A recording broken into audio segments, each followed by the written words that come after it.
just in case my computer continues to freak out. But what that means is that hopefully we are actually recording live. I don't know if any of you have the ability to jump over to YouTube, maybe on your computer, and see whether or not it's actually broadcasting us. But hopefully, oh, I just got a little message saying we're live. Okay, I guess we'll believe it. All right. So I think, I wish there was a way for me to actually know how many people might be watching, but I think we've got, what, six or so people on the line here. So now as good a time as any, Stephen, for you to talk to us a little bit about the unlimited arm? Yeah, what do you want to know? Oh, you're going to put us in a position of that, huh? All right, well, I hope everybody brought their questions. Well, I don't know. Maybe you can start with just like a little. I don't know. What's the pitch that you give to the TV when they come and interview you? What do you say? Steven, tell me about your unlimited arm microphone.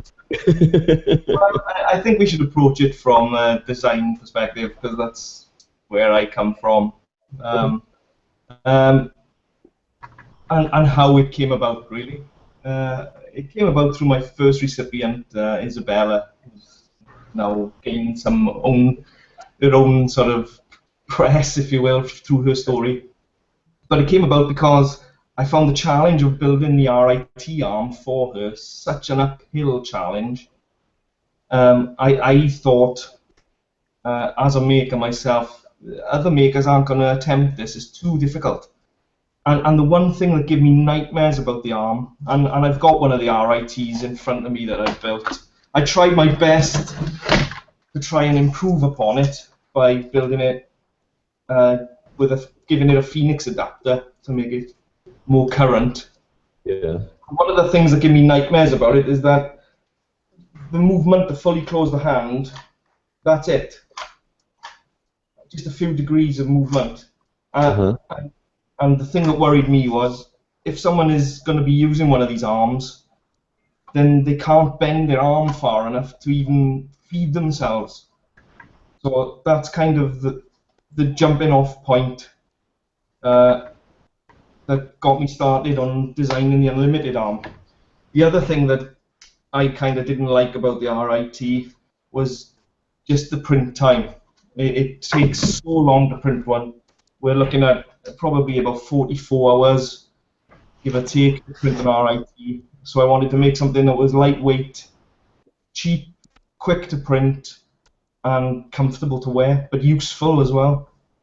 And that's where I started, really. And those were the design considerations I thought I needed to address to try and design an arm for people with, lower arm deficiencies. So yeah, I can back up everything that you said. I've got a couple of RIT arms sitting in a box as well, and yeah, I mean, really, as soon as you fit one to somebody, you immediately start looking for another answer. It wasn't a great experience. It was a great experience at the time because the family and the child were overwhelmed. They were really happy, but at the same time, I could see that it just wasn't right, something better needed to be done. And there was nothing better at the time. So I used my brain, which is design orientated anyway, and just sat down and worked the problem. So, I mean, I know that at about the time that you guys started creating that device, that thermoforming was starting to become sort of like the obvious way to go. So how did those two things play together? Well, when Andreas Bastian, he introduced the first thermoformed gauntlet, and that was just like a light bulb going on for me. And we designed our own gauntlet. We tried to improve upon the gauntlets that were there, but always in the back of my mind, I was like, well, this prints really quickly, and we can form it into shape. And I wanted to take it from there. So I began the journey really with just bits of paper and sticking them on my own arm and drawing on them and taping them to my own arm and trying different things and thinking, well, this would work, this wouldn't work. The hand needs to be at this angle. It needs to be able to close to at least 90 degrees. And we just worked it from there. And when you say we, it was you and Drew? Well, initially I came up with the idea, and then as soon as I showed it to Drew was like, wow, yeah, thermoforming, amazing. So we both set about then just trying to improve it and just build upon the idea, really. Yeah. So can you tell us a little bit more, like what tools did you actually use in order to design it? I mean, once you got beyond the paper stage. Well, we coming into e-NABLE, the focus had been trying to keep the designs open source within Fusion. So we tried our best. I'm pretty proficient in Fusion.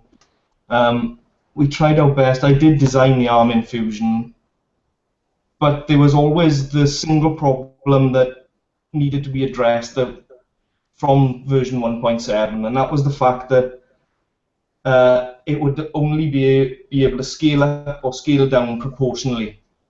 And as we were finding with recipients, from about the age of 7, children's arms, they stretch and they grow, and proportions change. So you can't have the same proportion arm for everybody. You need to be able to alter it in 3 different ways, and that's in the size of the hand, the length of the forearm, and the size of the bicep. And we knew early on when we designed 1.7 that that was a problem.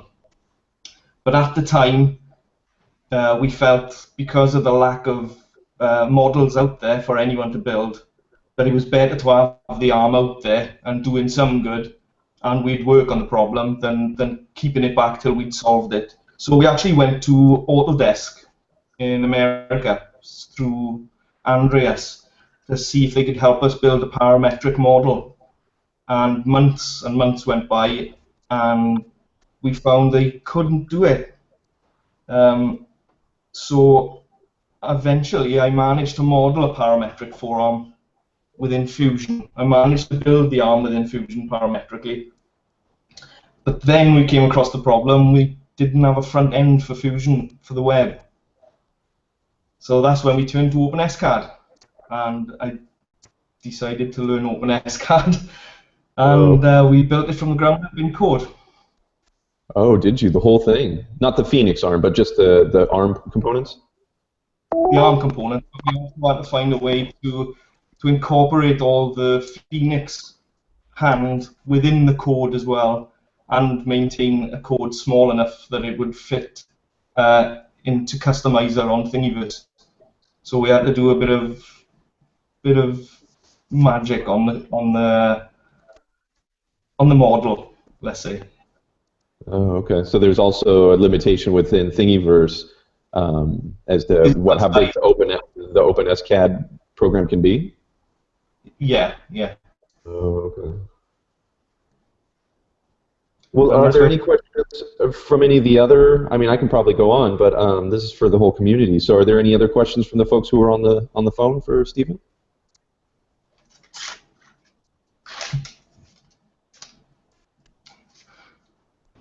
This is oh yeah, please go ahead.